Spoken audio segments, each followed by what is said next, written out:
बिस्मिल्लाहिर्रहमानिर्रहीम। नाज़रीन अस्सलाम वालेकुम, मैं हूँ इमरान वसीम। नाज़रीन, प्रोग्राम में सबसे पहले तो हम बात करेंगे जो स्पेशल सेंट्रल अदालत की जानिब से इमरान खान और बुशरा बीबी की बरियत दरख्वास्तों पर जो फ़ैसला सुनाया गया है, इस फ़ैसले की डिटेल आप देखने वालों के साथ शेयर करेंगे और फिर इसी ख़बर में आप नाज़रीन को ये भी बताएंगे कि फ़ैसला सुनाने से पहले इमरान खान और बुशरा बीबी की बरियत की जो झूठी खबर थी वो कैसे चलाई गई, क्यों चलाई गई, मामला क्या है। इस बड़ी खबर की डिटेल के बाद हमारे व्लॉग की जो दीगर अहम खबरें हैं, ख़ास तौर पर जो आज जस्टिस अमीनुद्दीन खान की सरबराही में 6 रुकनी आइनी बेंच ने जो 18 मुकदमात की समाअत की है, जिसमें एक तो साबिक चीफ जस्टिस काजी फ़ायसा को क्लीन चिट दे दी गई है। काजी फ़ायसा के ख़िलाफ़ जो दरख्वास्त थी उस पर क्या समाअत हुई और इस बड़े केस की समाअत के साथ आइनी बेंच ने कौन से अहम मुकदमात की समाअत की, क्या अहकामात जारी किए और किस नौइयत के भारी जुर्माने भी आइनी बेंच की जानिब से जो है वो दरख्वास्त गुज़ारों पर आयद किए गए हैं।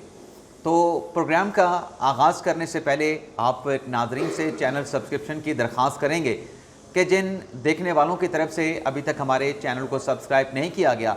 उनसे दरख्वास्त होगी कि चैनल को सब्सक्राइब कर लें, बेल आइकॉन का बटन प्रेस करें, वीडियो अगर पसंद आए तो इसे लाइक भी करें और शेयर भी करें। जहां तक नाज़रीन बात है तोशाखाना 2 केस में, तो चंद रोज़ पहले एक व्लॉग में आप देखने वालों के साथ जो मैंने अपनी पर्सनल राय या जो मेरा तज्ज़िया था आपके साथ मैंने शेयर किया था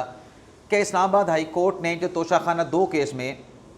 इमरान खान और बुशरा बीबी साहबा की बरियत दरख्वास्तों को जो ट्रायल कोर्ट को स्पेशल सेंट्रल अदालत शाहरुख अंजुमन साहब को रिमांड किया है, इसमें मैंने अपना एनालिसिस आप नाज़रीन के सामने ये किया था कि यही फ़ैसला जिसमें जज साहब ने इमरान खान और बुशरा बीबी साहबा की बरियत दरख्वास्तें खारिज कर दी थी, यही फ़ैसला बरकरार रहेगा। लेकिन फ़र्क ये होगा कि पहले जब बरियत की दरख्वास्तें मुस्तरद हुई थी तो इस्लामाबाद हाई कोर्ट ने उस फ़ैसले के ख़िलाफ़ जो अपीलें थीं, उन अपीलों पर इसलिए इस्लामाबाद हाई कोर्ट ने फ़ैसला नहीं किया था कि बरियत दरख्वास्तों को खारिज करने की जो वजूहात थीं, जो रीज़निंग थी, वो स्पेशल सेंट्रल अदालत ने नहीं दी थी। तो ये मामला इसीलिए कि आपने अगर बरियत दरख्वास्त खारिज करनी है तो अदालत जो है, ट्रायल कोर्ट जो है, उसकी वजूहात भी बयान करें। तो मुझे जो फ़ैसला नज़र आ रहा था, आज वही फ़ैसला अदालत की जानिब से अनाउंस कर दिया गया है। इमरान खान और बुशरा बीबी साहबा की बरियत दरख्वास्तें तोशाखाना 2 केस में अदालत ने ना सिर्फ मुस्तरद कर दी हैं बल्कि दोनों मुल्ज़मान पर 18 दिसंबर को अदालत की जानिब से फ़र्द जुर्म आयद करने की तारीख़ भी अदालत की जानिब से दे दी गई है। अब यह फ़ैसला आने से पहले नाज़रीन, सोशल मीडिया पे और नेशनल मीडिया पर कुछ टीवी चैनल्स की जानिब से खबर चलाई गई कि स्पेशल सेंट्रल अदालत के जो जज हैं शाहरुख अंजुमन साहब, उनकी तरफ से इमरान खान और बुशरा बीबी साहबा की जो बरियत की दरख्वास्तें हैं उन्हें एक्सेप्ट कर लिया गया है। इमरान खान और बुशरा बीबी को तोशाखाना 2 केस में रिहा करने का हुक्म सादिर फरमा दिया गया है। अब जब ये खबरें चलीं तो सुप्रीम कोर्ट में भी हम जो यहाँ पर कोर्ट रिपोर्टर्स मौजूद थे, हैरान थे कि जब जज साहब एक फ़ैसला दे चुके हैं दरख्वास्तें खारिज करने का, तो उसमें तो अब वजूहात आनी थी, फ़ैसला तो वही बरकरार रहना था, तो ये बरियत का फ़ैसला कहाँ से आ गया। कुछ देर के बाद पता चला कि ये फ़ेक न्यूज़ है जो सोशल मीडिया पर चली और सोशल मीडिया के बाद उस खबर को न्यूज़ चैनल की जानिब से जो है वो एयर किया गया, नशर किया गया। अब इसमें हमें जो अब तक की इतलात हमारे तक पहुंची हैं उसमें यह है कि एक टीवी चैनल के रिपोर्टर की तरफ से ये खबर दी गई, अपने साथियों के साथ भी ये खबर शेयर की गई कि जज साहब ने तोशाखाना 2 केस में इमरान खान साहब को बरी कर दिया है। और फिर जब ये ख़बरें मुख्तलिफ़ चैनल्स पर चलीं, मुख्तलिफ़ ग्रुप्स में गईं, व्हाट्सएप ग्रुप में, तो हमारे कुछ साथियों ने यह ख़बर निकाल के इसको ट्वीट भी कर दी। लेकिन बाद में पता चला कि अभी तक जो जज साहब हैं जिन्होंने आज इन बरियत दरख्वास्तों पर जो महफूज किया गया फ़ैसला सुनाना है, वो अडयाला जेल पहुँचे नहीं हैं। जज साहब पहुँचे नहीं जब अदालत में, तो ये फ़ैसला अनाउंस कैसे हो सकता है। तो फौरी तौर पर ये जो खबर थी टीवी चैनल्स की स्क्रीनों से हटा दी गई, टीवी चैनल के सिस्टम से निकाल दी गई और फिर इंतज़ार किया गया कि अदालत फ़ैसला सुनाए और पता चले कि दरअसल फ़ैसला क्या है। और दुआएं भी की गई कि हम जो पहले ख़बर दे चुके हैं, अल्लाह करे बरियत की दरख्वास्त से एक्सेप्ट हो जाएं और हमारी पहले दी गई जो खबर है कि इमरान खान और बुशरा बीबी साहब को रिहा कर दिया गया है, वो खबर हमारी दुरुस्त साबित हो। लेकिन टेक्निकली और लॉजिकली अगर सोचा जाए, जो चंद रोज़ पहले मैंने बात की थी कि जब एक मरतबा जज साहब ने बरीत की दरख्वास्तों को मुस्तरद कर दिया है, उसमें वजूहात नहीं दी गई थी, तो अब की मरतबा भी वो दरख्वास्तें खारिज करने का फ़ैसला बरकरार रहेगा, अब सिर्फ रीजनिंग आ जाएंगी। तो वही कुछ हुआ, लेकिन बहरहाल फ़ेक न्यूज़ चली, लेकिन फ़ेक न्यूज़ की लाइफ बहुत कम थी। और उसके बाद जब अदालत ने समाअत की, अदालत ने महफूज किया गया फ़ैसला सुनाया, तो उसमें वही फ़ैसला जो पहले अदालत ने दिया था, उसी फ़ैसले को बरकरार रखा और साथ में रीजनिंग बता दी। अब वो रीजनिंग क्या है, तफसीली फ़ैसला, तहरीरी फ़ैसला सामने आ जाए तो वो रीजनिंग भी आप देखने वालों के साथ शेयर करेंगे। इसके अलावा नाज़रीन, तहरीक इंसाफ के इंटर पार्टी इलेक्शन का जो मामला है, जो 3 मार्च 2024 को, यानी सुप्रीम कोर्ट ने जब 13 जनवरी को पीटीआई के इंटर पार्टी इलेक्शन के हवाले से इलेक्शन कमीशन का फैसला बरकरार रखा और जो पीटीआई का इंटर पार्टी इलेक्शन था उसको एक्सेप्ट नहीं किया गया, तो उसके बाद 8 फरवरी 2024 के इंतखाबात हो गए। 8 फरवरी 2024 के इंतखाबात होने के बाद 3 मार्च 2024 को पाकिस्तान तहरीक इंसाफ की तरफ से एक नया इंटर पार्टी इलेक्शन करवाया गया। उस इंटर पार्टी इलेक्शन के कंडक्ट के हवाले से जो पीटीआई के लोग उसमें कामयाब हुए, उसकी डिटेल तहरीक इंसाफ ने इलेक्शन कमीशन में जमा करवा दी। लेकिन इलेक्शन कमीशन के कुछ तहफ़्फ़ुज़ात थे, कुछ एतराज़ात थे कि ये जो इलेक्शन करवाया गया है, इसमें भी जो आईनी कानूनी तकाज़े हैं पीटीआई के अपने कॉन्स्टिट्यूशन के मुताबिक, उनको पूरा नहीं किया गया और ओपन कोर्ट में, इलेक्शन कमीशन की अदालत में इस केस को समाअत के लिए फ़िक्स किया गया। अब अप्रैल से लेके आज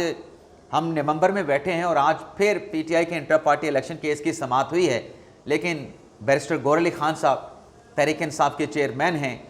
वो इलेक्शन कमीशन की अदालत में पेश हुए तो उन्होंने क्या कहा? उन्होंने कहा जी वो जो हमारा रिकॉर्ड है इंटर पार्टी इलेक्शन करवाने का 3 मार्च 2024 को, उसकी फ़ाइल मुझे अभी तक नहीं मिली और मैं गांव गया हुआ था, मुझे आज ये फ़ाइल मिल जाएगी। तो एक मरतबा फिर उन्होंने जो रिकॉर्ड है वो अदालत में जमा कराने की मोहलत मांग ली है। अब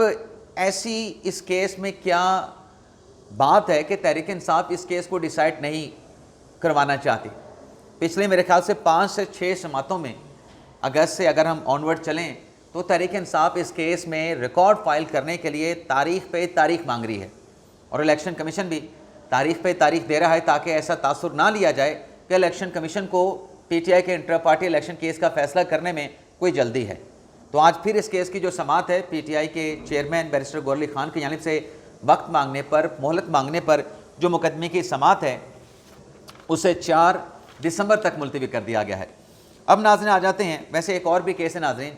वो इस्लामाबाद हाई कोर्ट में हुआ है, इमरान खान साहब से जुड़ा है। उस खबर की डिटेल आपके साथ शेयर करके फिर आईनी बेंच में जो 18 मुकदमात की समाअत हुई है उनकी डिटेल भी आपके साथ शेयर कर लेते हैं। नाज़रीन, इमरान खान साहब के ख़िलाफ़ कितने मुकदमात हैं, इनकी डिटेल के लिए जो इमरान खान साहब की हमशीरा नौरीन न्याजी साहबा ने इस्लामाबाद हाई कोर्ट ने दरख्वास्त दायर की थी, इस पर इस्लामाबाद पुलिस ने बानी पीटीआई के ख़िलाफ़ मुकदमात की रिपोर्ट जमा कराने के लिए अदालत से वक्त मांग लिया।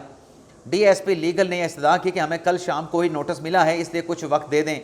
जैसे दरबार मोहम्मद ताहिर ने कहा कि ये फिर आपकी ऑफिस की गलती थी, हमने तो परसों ही आपको नोटिस जारी कर दिया था। पुलिस ने कहा, पुलिस के डीएसपी ने कहा कि बानी पीटीआई के खिलाफ इस्लामाबाद में 62 मुकदमात हैं, अदालत कहे तो मैं अबूरी रिपोर्ट पेश कर देता हूँ, लेकिन हतमी रिपोर्ट फिर बाद में दे दूँगा। जिस पर जज साहब ने कहा कि अबूरी रिपोर्ट की तरफ ना जाएँ, कल हतमी और तफसीली रिपोर्ट जो है आप अदालत में दाखिल कर दें। और फिर डीएसपी साजिद चीमा ने यह इस्तदा की कि हमें रिपोर्ट फाइल करने के लिए पीर तक का वक्त दे दें। जिस पर जज साहब ने इस्तफसार किया कि इतना वक्त आपको क्यों चाहिए, क्या ज़्यादा FIRs हैं? FIRs की जानिब से, FIA की जानिब से पीटीआई के मुकदमात की रिपोर्ट अदालत में पेश की गई और बानी पीटीआई के खिलाफ FIA में 7 FIR और इंक्वायरीज दर्ज हैं, ये FIA की रिपोर्ट में कहा गया है। और सरकारी वकील ने कहा कि DCO ऑफिस में बानी पीटीआई के खिलाफ कोई इंक्वायरी ज़ेर इल्तवा नहीं है। तो इस केस की समाअत 18 नवंबर तक जो है वो अदालत की जानिब से जो है वो मुलतवी कर दी गई है। अब आ जाते हैं जो जस्टिस अमीनुद्दीन खान साहब की सरबराही में 6 रुकनी आइनी बेंच ने जो 18 मुकदमात की समाअत की है, उसमें नाज़रीन सबसे पहले तो माहौलियाती आलूदगी के हवाले से मुकदमे की समाअत की गई। ढेर सारी दरख्वास्तें थीं, ढेर सारे मुकदमात थे, जिसमें अदालत ने किया ये है कि वफाक और सूबों को नोटिस किया है, उनसे ये कहा है कि माहौलियाती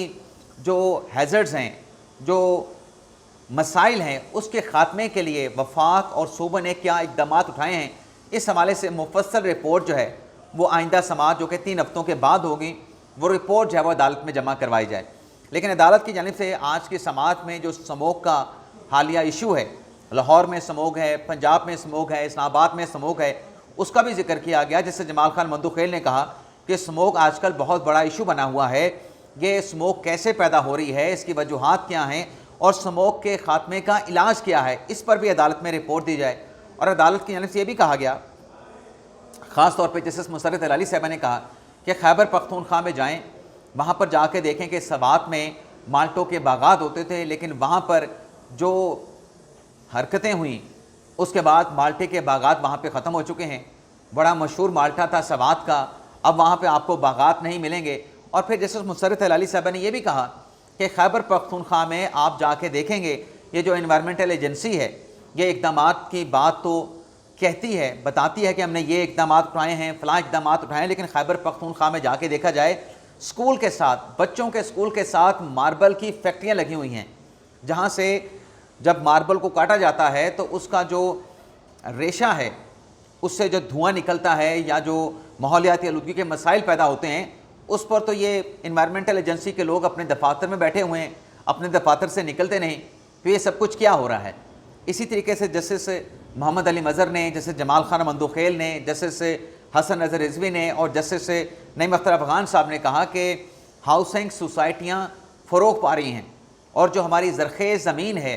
जो खेत खलियान है, वो ख़त्म हो रहे हैं, काश कम हो रही है, हाउसिंग सोसाइटियाँ बढ़ रही हैं। तो क्यों ऐसे इक़दाम नहीं उठाए जा रहे कि हाउसिंग सोसाइटीज़ के फ़रोग़ की बजाय हम वर्टिकल जो कंस्ट्रक्शंस हैं यानी फ्लैट सिस्टम है उसकी तरफ क्यों नहीं जा रहे। तो इस केस की समाअत में अदालत ने अब वफाक और सूबों को नोटिस जारी करके उनसे जो रिपोर्ट है वो तलब कर ली है। इसके बाद नाज़रीन, जो साबिक़ चीफ जस्टिस काजी फ़ाइज़ जिनके ख़िलाफ़ एक केस 2015 में एक वकील रियाज हनीफ राही जिन्होंने जनरल कमर जवेद बाजवा की एक्सटेंशन के ख़िलाफ़ भी सुप्रीम कोर्ट से रजू किया था, उनकी नज़रसानी दरख्वास्त के ऊपर जो है वो अदालती कार्रवाई का आगाज़ हुआ। जब ये नज़रसानी दरख्वास्त कॉल की गई समाअत के लिए तो रियाज हनीफ राही साहब रोस्टम पे आते हैं और ये कहते हैं कि मुझे 5 मिनट दें, मैं अपनी गुजारिशात जो है वो अदालत के सामने रखना चाहता हूँ। रियाज हनीफ राही ने कहा कि कोई भी शख्स बराह रास्त जो है वो चीफ जस्टिस तैनात नहीं हो सकता। रियाज हनीफ राही ने कहा कि पहले बतौर जज तैनाती होती है और फिर उसको चीफ जस्टिस जो है बनाया जाता है। अब ये इनकी बातें अपनी जगह पे, जो रियाज हनीफ राही साहब अदालत में बता रहे थे वो अपनी जगह पे, लेकिन फैक्चुअली अगर हम बात करें तो जब काजी फ़ाइज़ को बलूचिस्तान हाई कोर्ट का चीफ जस्टिस लगाया गया था उस वक्त वहाँ पे कोई जज नहीं था। तो सबसे पहले चीफ जस्टिस पाकिस्तान लगाने का फ़ैसला किया गया था, chief justice Balochistan high court लगाने का फ़ैसला किया गया था। तो काजी फ़ाइज़ साहब को लगाया गया वहाँ पर बलूचिस्तान हाई कोर्ट का चीफ जस्टिस। उसके बाद बाकी जो जज थे अपना बलूचिस्तान हाई कोर्ट के, उनकी अपॉइंटमेंट की गई थी। लेकिन रियाज हनीफ राही साहब ये कहते हैं कि जब ये तकर्री हुई काजी फ़ाइज़ की बतौर chief justice Balochistan high court, तो उस वक्त के जो वज़ीर आला थे बलूचिस्तान के, उनके साथ मुशावरत नहीं की गई। वज़ीर आला बलूचिस्तान ने काजी फ़ाइज़ की तैनाती की समरी नहीं भेजी थी, जिस पर जैसे जमाल खान मंदुखेल ने कहा कि नज़रसानी में हम केस को दोबारा ओपन नहीं कर सकते, हम एपलेट जुरिस्डिक्शन में नहीं बैठे। आप ये बताएं कि जो इससे पहले आप तो नज़रसानी में आए हैं, जो सुप्रीम कोर्ट इससे पहले फ़ैसला दे चुकी है जिसमें काजी फ़ाइज़ की तैनाती को बतौर chief justice Balochistan high court valid करार दिया गया है, उस फैसले में गलती क्या है, आइनी और कानूनी सुकम क्या है, पहले आप उसकी निशानदेही कर दें। जस्टिस मुसर्रत अली ने कहा कि मुकदमात में आप ज़ातियात पे क्यों जाते हैं, अब काजी फ़ाइज़ की जान छोड़ भी दें, ये मुकदमा कानूनी कम और सियासी लगता है और ये जो अदालत का रोस्ट्रम है ये सियासी तकरीरों के लिए या किसी की ग़ीबत के लिए नहीं है। और उस वक्त तो मुसर्रत अली साहब ने यह भी कहा कि अब जब कोई बंदा मौजूद ही ना हो तो उसके पीछे फिर ग़ीबत तो वैसे भी नहीं करनी चाहिए। जस्टिस मोहम्मद अली मज़हर साहब ने, चूँकि जो रियाज हनीफ राही साहब थे वो अदालत के सवाल सुन नहीं रहे थे और अपनी बात किए जा रहे थे, उसमें मोहम्मद अली मज़हर साहब ने कहा कि आप अदालत का सवाल क्यों नहीं सुन रहे, अदालत का सवाल भी सुने, आप गुस्से में क्यों हैं। और फिर जैसे मोहम्मद अली मज़हर साहब ने कहा कि आप फ़ैसले में पहले जो गलती है उसकी निशानदेही कर दें कि फ़ैसले में एरर क्या है। और फिर आगे चल के नाज़रीन, जैसे जमाल खान मंदुखेल साहब ने कहा कि ये नज़रसानी की दरख्वास्त जो है इस पर हम केस को दोबारा नहीं खोल सकते। रियाज हनीफ राही ने कहा कि भुट्टो केस में तो 40 साल के बाद अदालत ने फ़ैसला दिया, जिस पर मुसर्रत अली साहब ने और मोहम्मद अली मज़हर साहब ने कहा कि उस केस के हक़ाइक़ कुछ और थे, वो सदारती रेफरेंस था, ये आपकी नज़रसानी की दरख्वास्त है। जैसे मईनुद्दीन खान साहब ने कहा, बल्कि मंदुखेल साहब ने तो कहा कि जो वकील साहब नज़रसानी की दरख्वास्त लेके आए, इसका केस जो है पाकिस्तान बार कौंसिल को भिजवाया जाए। 26वीं आईनी तरमीम के बाद फ्रिवलेस इस किस्म के झूठे मुकदमात दायर करने पर अगर वकला ऐसा कुछ करते हैं, झूठा मुकदमा लेके आते हैं, तो 26वीं आईनी तरमीम में कहा गया है, जो कानून में तरमीम की गई है, कि पाकिस्तान बार कौंसिल को भेजा जाएगा। जस्टिस अमीनुद्दीन खान साहब ने बहरहाल इस बात के साथ इत्तफाक नहीं किया और जस्टिस अमीनुद्दीन खान ने कहा कि अदालत आपसे सवालात पूछ रही, लेकिन आप सवालात के जवाब नहीं दे रहे। और फिर रियाज हनीफ राही ने कहा कि जो मुशावरत के वज़ीर बलूचिस्तान के साथ नहीं की गई, उसका रिकॉर्ड मेरे पास तो नहीं, उसका रिकॉर्ड आप जो है मुतलका सूबे से मंगवाएं। लेकिन अदालत ने उनकी इस दरख्वास्त को मुस्तरद कर दिया और जो नजरसानी की दरख्वास्त थी उसे नाकाबिल समाअत करार देते हुए जो है वो अदालत की जानिब से मुस्तरद कर दिया गया। इसके अलावा नाज़रीन, जो एक और अहम मुकदमा इस्लामाबाद हाई कोर्ट में ज़ेर समाअत आया, अपना आइनी बेंच में ज़ेर समाअत आया, वो ये था कि आरिफ अलवी साहब की बरतरफ़ी की जाए। इस पर जो दरख्वास्त थी अपना दरख्वास्त गुज़ार ग़ुलाम मुर्तज़ा की, चूँकि आज वो पेश नहीं हुए थे, उन्हें नोटिस भी की तामील भी ना हो सकी थी, तो इस केस की समाअत को आइंदा हफ्ते तक जो है वो अदालत की जानिब से मुलतवी कर दिया गया। इसके अलावा नाज़रीन, इलेक्शन शेड्यूल में तब्दीली के 8 फरवरी के बजाय इलेक्शन मई में करवाए जाते, इस दरख्वास्त को अदालत की जानिब से जो है वो नाकाबिल समाअत करार देते हुए और इस पर रजिस्ट्रार ऑफिस के जो एतराज़ात है उसे बरकरार रखते हुए जो है इसको मुस्तरद कर दिया गया। इसके बाद नाज़रीन, जो अगला अहम मुकदमा अदालत में ज़ेर समाअत आया कि ऐसे लोग जो इलेक्शन लड़ते हैं, उम्मीदवार होते हैं इलेक्शन लड़ने के, उनके गैर मुल्की असासे होते हैं, उनके फॉरेन अकाउंट्स होते हैं, उनको डिस्क्वालीफाई किया जाए। इस दरख्वास्त को भी अदालत ने ना सिर्फ मुस्तरद किया बल्कि दरख्वास्त गुजार पर जुर्माना भी लगाया और अदालत ने यह कहा कि ये पार्लियामेंट के करने का काम है कि किसकी क्वालिफ़िकेशन होगी, किसकी क्वालिफ़िकेशन नहीं होगी, उसके तकाजे क्या हैं, पैरामीटर्स क्या हैं, ये कानून साजी करना ना सुप्रीम कोर्ट का राइट है ना इलेक्शन कमीशन का राइट है। तो लिहाजा अगर आप इस मामले पे कानून साजी करवाना चाहते हैं तो अपने हल्के के जो मुंतखब रुकने असम्बली हैं उन्हें जाके प्रपोज़ल पेश करें। इसके अलावा नाज़रीन, जो अगली दरख्वास्त थी वो ये थी महमूद अख्तर नकवी की कि जो सरकारी मुलाजमीन हैं वो फॉरेन नेशनल के साथ शादी कर लेते हैं, तो ये बग़ैर इजाज़त की शादी कैसे कर सकते हैं, इसके ऊपर अदालत फैसला दे। इस दरख्वास्त को भी अदालत ने गैर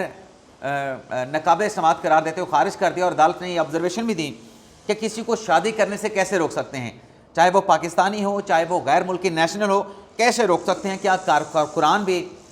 इस किस्म की शादियाँ करने से मना करता है? अगर कोई पाबंदी लगानी है तो ये कानून साजी करना पार्लियामेंट का काम है, ये अदलिया का काम नहीं है।